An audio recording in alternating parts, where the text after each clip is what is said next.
બનાસકાંઠામાં નશાના કાળા કારોબાર સામે પોલીસે લાલ આંખ કરી છે, જેમાં વડગામ અને હળાદ પોલીસે સંયુક્ત ઓપરેશન હાથ ધરીને લાખોની કિંમતનો ગાંજો ઝડપી પાડ્યો છે। પોલીસની આ તવાઈથી ડ્રગ માફિયાઓમાં ભારે ફફડાટ વ્યાપ્યો છે।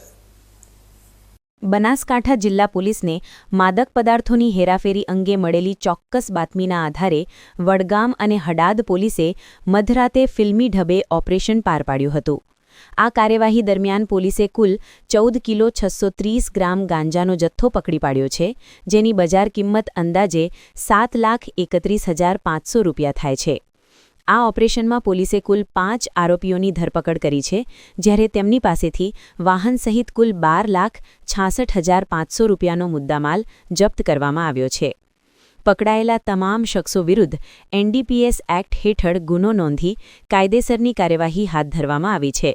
જો કે આ કેસમાં હજુ પણ અન્ય 3 શખ્સો સંડોવાયેલા હોવાનો સામે આવ્યો છે, જેમને પકડવા માટે પોલીસે અલગ અલગ ટીમો બનાવીને ચક્રો ગતિમાન કર્યા છે।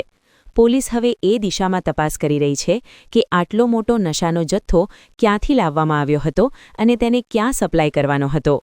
બનાસકાંઠા પોલીસનું આ ઓપરેશન નશાબંધી અભિયાન માટે મોટી સફળતા સાબિત થયું છે।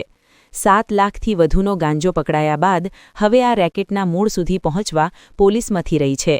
આગામી દિવસોમાં બાકી રહેલા 3 આરોપીઓની ધરપકડ બાદ આ નેટવર્ક વિશે વધુ ચોંકાવનારા ખુલાસા થવાની પૂરેપૂરી શક્યતા છે।